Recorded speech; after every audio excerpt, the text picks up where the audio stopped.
Hey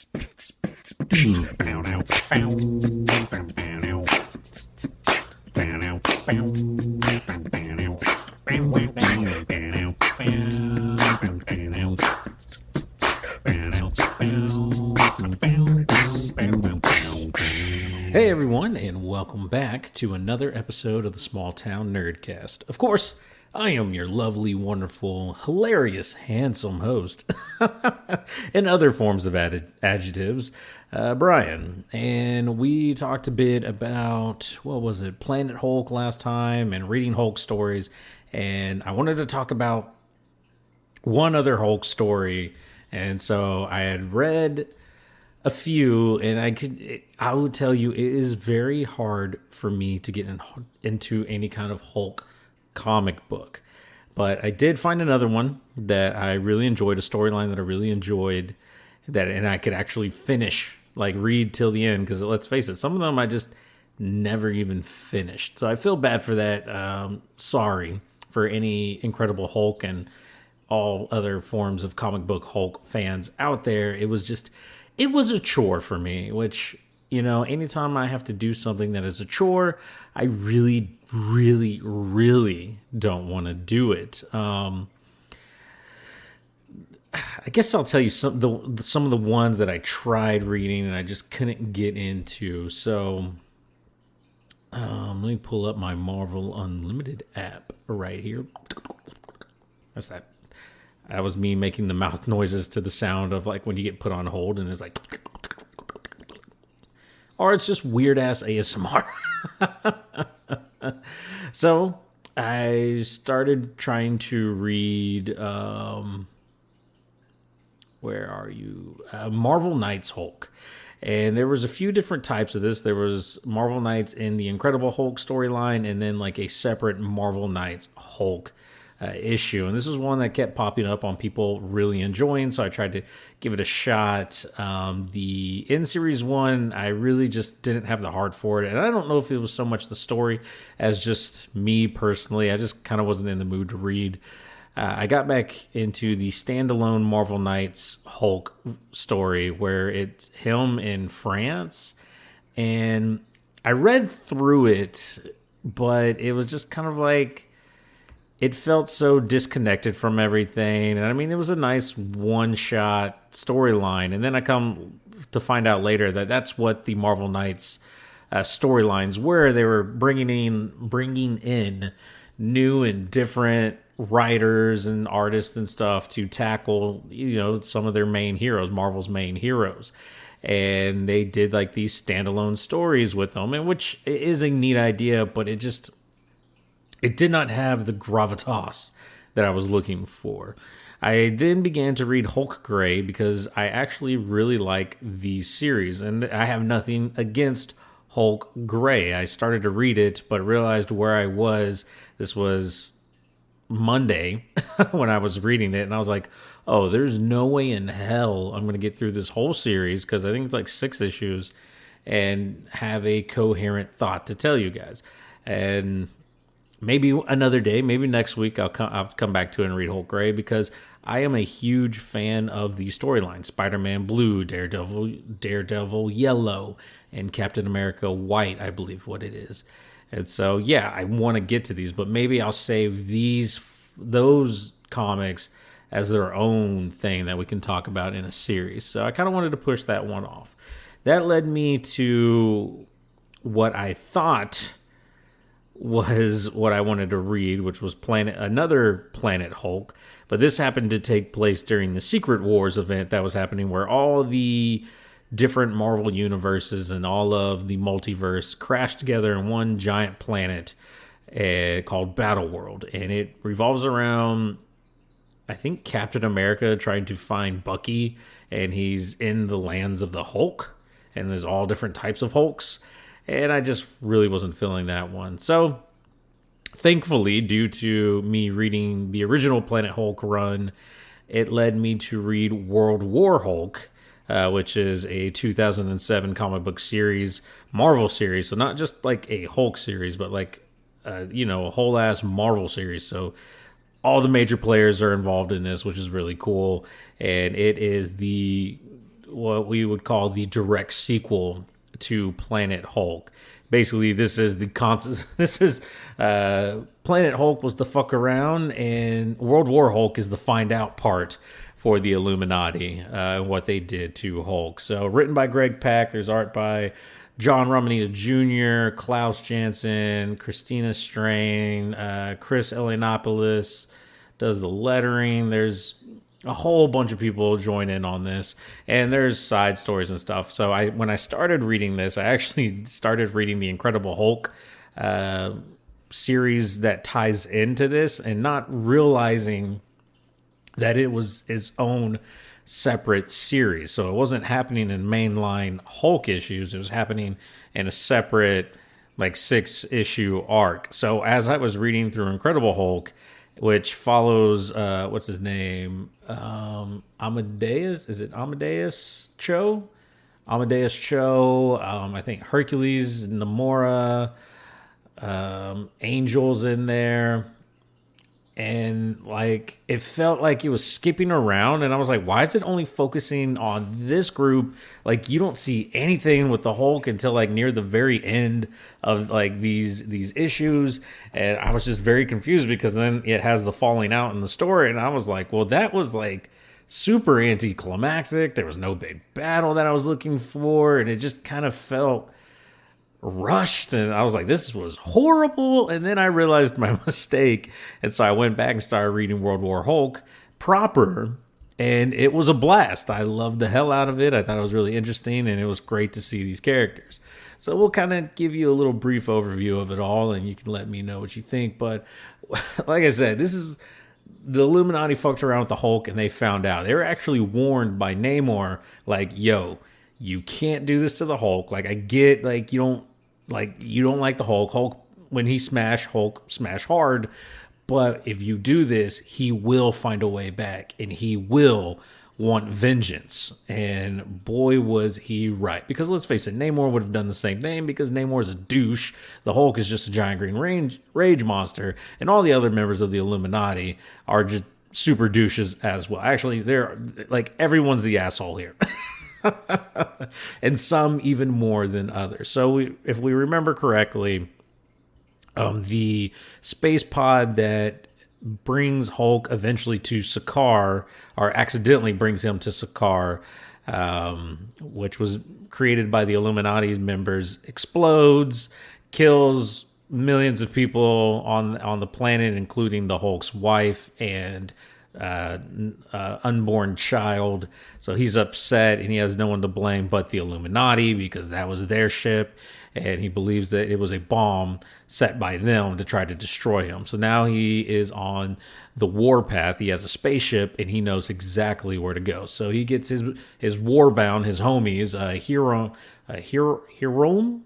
I don't even know. He's like a dude from Sakaar, and kind of like his shadow. I don't know. He's like part of this shadow warrior race or whatever, and he's going to hang out with him. You got Korg, who, you know, a pile of talking rocks.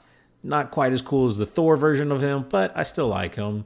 Eloy Kafi, who is like someone from Sakaar as well. Meek, who is not the cool little one from Thor, but a mean, angry, horrible version, like the worst version of Meek possible. Like the internet Chad, gross, gatekeeper version of Meek that you could ever have. And then you have No Name of the Brood, because the Brood have no names, hence her name is No Name.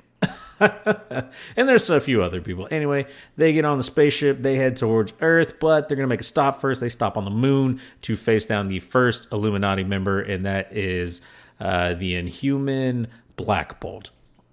And, you know, Black Bolt's power is his words are just amazingly loud enough where it can level cities and things like that. So yeah, he lives on the moon for reasons. I don't know. Hulk goes up there.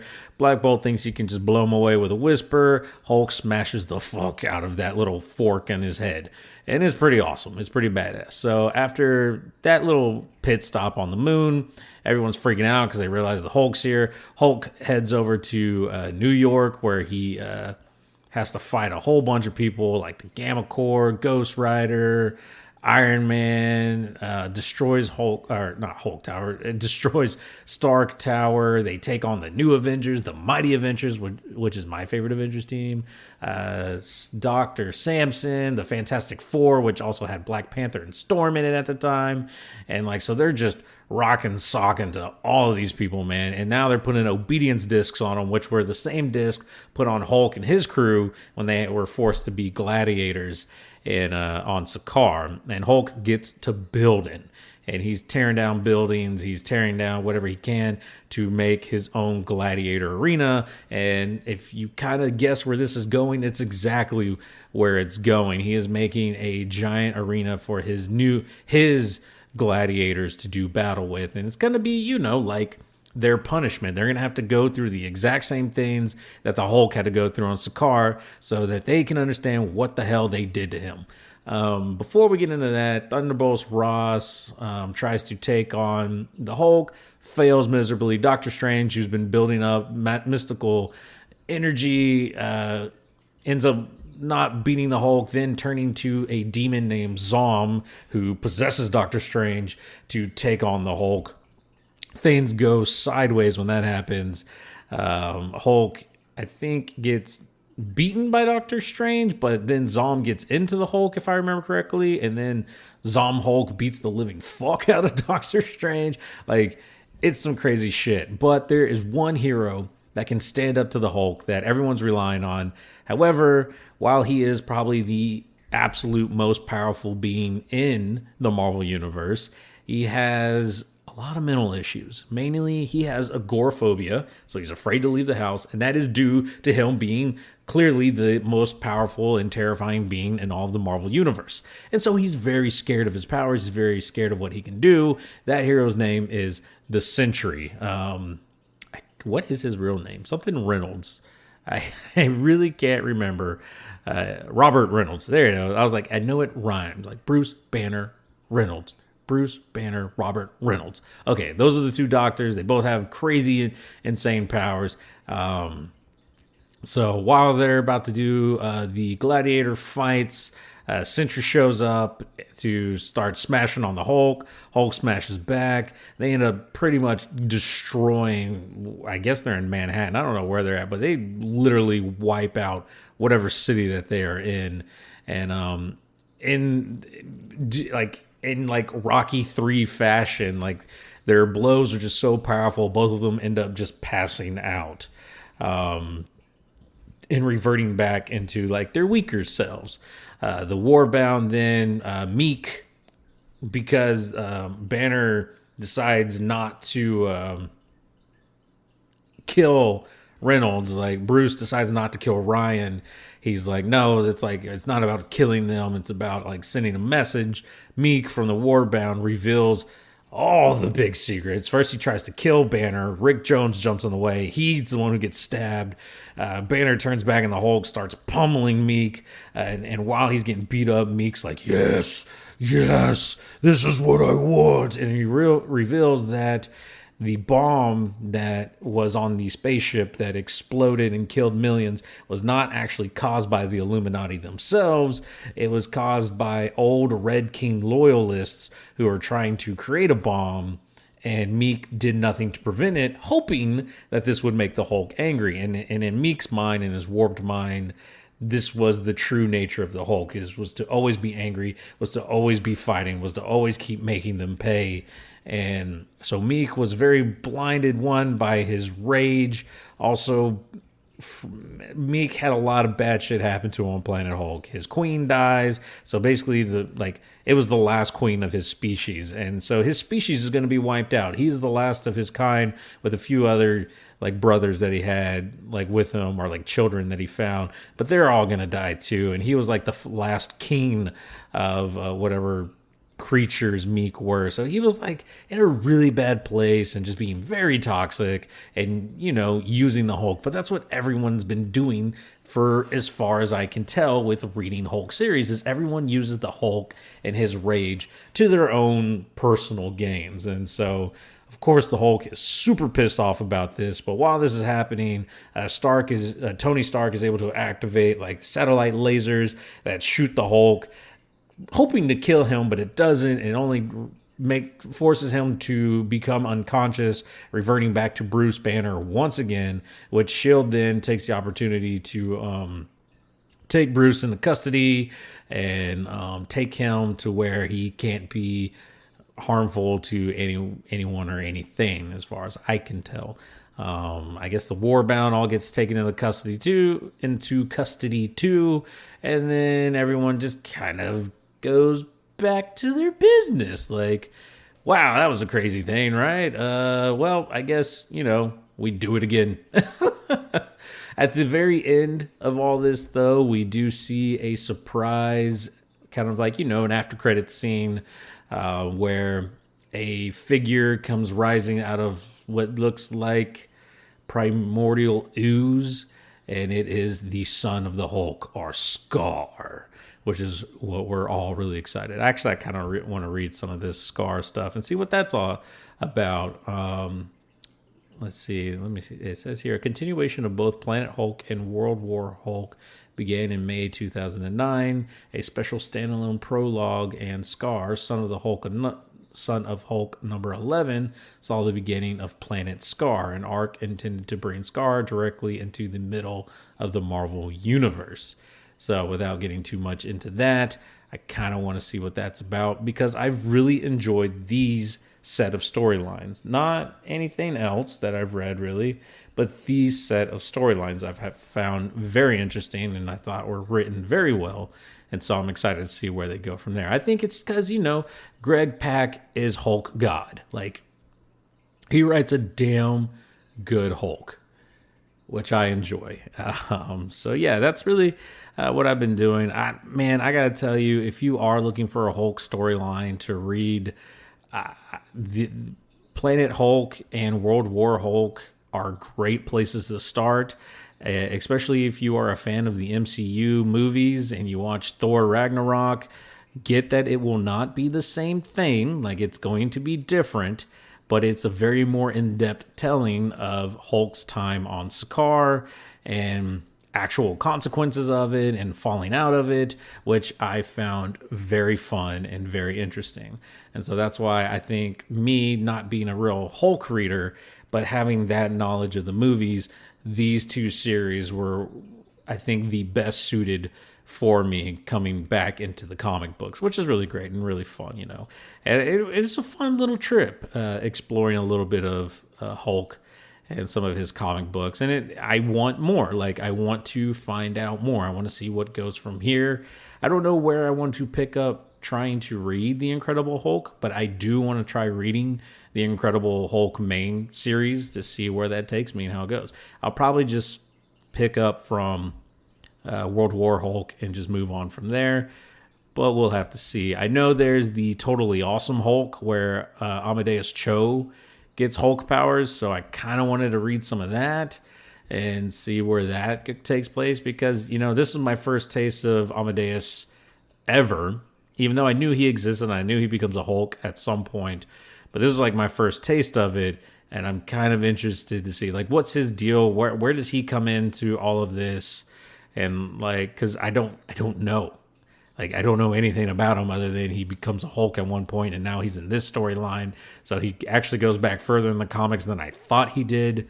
And so I'm going to have to find out. Yeah, because like, I think Totally Awesome Hulk happens in like 2014 or maybe later. I'd be lying to you if I told you exactly. I guess I could use this really smart computer thing in front of me to actually look it up. Totally. Yep, there it is. Totally Awesome Hulk, because Google is listening to me. Whew, this was Amadeus Cho, Earth 616. You are not Wikipedia, so you're not telling me when this was first published, which is what I wanted to see. Amadeus Cho, and also known as Brawn, is a superhero appearing in the Marvel Comics books, published by Marvel Comics, created by American writer Greg Pak and Canadian artist Takashi Miyazawa. And Takashi Miyazawa, fun story, since we're just, sidebar here. These two, Greg Pak and Takashi, go on to create Mech Cadet U, which I am a huge fan of and I'm very passionate about. Here it is. Amadeus' first appearance was in Amazing Fantasy Volume 2, issue number 15, January 2005. So only 2 years before I read about him in World War Hulk. So he hadn't been around that much longer. I happened to find one of the stories that, this is an interesting picture with Amadeus that I will not spoil for anyone in case this is a major story point. Anywho, yeah, that was a thing, and that was something I read. So hopefully you guys enjoyed all that. And moving on. Actually, there's not really much else to talk about. Really, that's kind of all I've been doing is reading some manga. One that I have been really big fan of here recently. Let me pull it up because I want to share this with you guys because it is adorable and it is cute and it is everything. Oh, I got a bunch of new issues for a lot of other series. Is Are You Really Getting Married? ?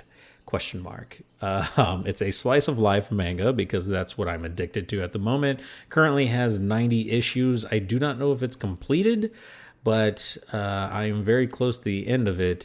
It is a story where these two people who work for what looks like a travel agency, they both have very secluded lives where they like to be by themselves. The man, he likes to take care of his cat, likes to be home with his cat, and just, cat things. The woman, she loves maps and topography and collecting things while traveling. Like that, and like what I mean by collecting things, I mean like rocks and maps.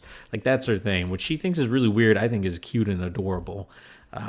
As it turns out, their company is going to be starting a new branch in Russia, in a very cold, isolated part of Russia. And they're looking for people to go. They're looking for volunteers, but if they don't get volunteers, they're going to mandatorily send people. And the rumor is most likely is going to be people who are single or have no ties and can be forced to travel or go to that agency, which I feel like is something that you're not allowed, at least not in the United States, you are not allowed to do, force people to move like that kind of distance to work. But, I don't even know if that's a thing in Japan, but for this manga, that is a thing. And so the two come up with a scheme to fake a marriage, to pretend to get married and in the hopes that they will be able to avoid being sent somewhere and have to leave the secluded lives that they have built in Japan for Russia, which they don't want to do. But things are never going to be as easy as that because they have to deal with, oh shit, we can't let people find out, but someone is kind of on to them, but they can't figure out who, so they don't know who to trust in the office. But they're also dealing with their fake marriage potentially blossoming into something more than a lie, something more real than that. And that's where things get really adorable and cute for me, and I'm really starting to love, and it's getting super exciting for me, and I'm just because I am a slice of life pervert and I love these types of manga. But that's it for you guys. That's all I really honestly have to talk about. Been playing Pokemon Violet, so that's something that's been going on. So head over to twitch.tv/smalltownnerdcast. I believe I finally got it changed. If not that, it's twitch.tv/Bry-Fy podcast. But try them both. Should get you there. I'm working on a new YouTube video from some highlights of my first 2 hours of playing Pokemon Violet. So I'll give you a little taste of that. And I'm trying to stream everything up till we at least defeat one gym and one Titan and probably one star base, because those are like the three main quests that you have to do in the game. So I figured, hey, I give you guys a taste of my journey to do at least one of all of those three things. We've already done the gym. That was the first thing. Now we're heading over to a Titan to see how that works out for me. So hopefully you guys enjoy all that. And you can, like I said, you can find that on twitch.tv. You can watch my past videos or any of the live streams that I do. I don't have a set time or a set schedule right now because my life is not a set time or a set schedule. So woe is me. But thank you guys for listening. Hopefully you all enjoyed, and we will talk to you guys next week. See you later, kids. No, that sounds stupid. What I thought I had something that I really liked. I thought there was a thing. I'm just gonna like I should just keep with the old thing. Like my old thing is the thing that comes to me naturally. We're called the Small Town Nerdcast because this is a small town and I am a nerd and this is the podcast. But I am still Bry-Fy. Like people still call me Bry-Fy. My friends call me Bry-Fy. It's kind of been a nickname that's stuck ever since I started the Bry-Fy podcast. And it's even hard for me to myself to get out of the Bry-Fy mentality because that's who I am. It wasn't a persona that I had created. It wasn't like this thing that I made just for the podcast to be this person. Like I wasn't trying to be Bry-Fy for the podcast. I was Bry-Fy. Like Bry-Fy is me doing the podcast. Like that's all it was. Like I'm the real person. Bry-Fy is just me. And so now that's how I'm going to sign out, guys. Like I have made the decision here and now. We're going to sign out the way I used to sign out because that's what I'm used to. And it's probably why the intro's the old intro because, it just, nothing ever changes. I'm probably at some point going to just change this back to the Bry-Fy podcast because fuck everything that I've tried to build this way, right? I still have I don't have the website anymore because I changed it, but I was like, I still have the business cards. I guess I got to get some new ones because I want to start going to conventions again. I want to start going out there into the world again. And so we're going to have to build from the ground up, man, and see how that all works out. I want to have comic book reviews and interviews again. I want to find creators to bring onto the show like I used to, and just people from all walks of life. By like all types of creators, not just comic books, but any other thing that I find interesting and want to talk to people about. Because like I said, the Small Town Nerdcast is more than just comic books, but I really love comic books. So yeah, we'll see how the new year goes for me. But for now, we're going to ride this year out and see how it goes. And yeah, hopefully you guys enjoy that. So we will talk to you guys next week. Bry-Fy out.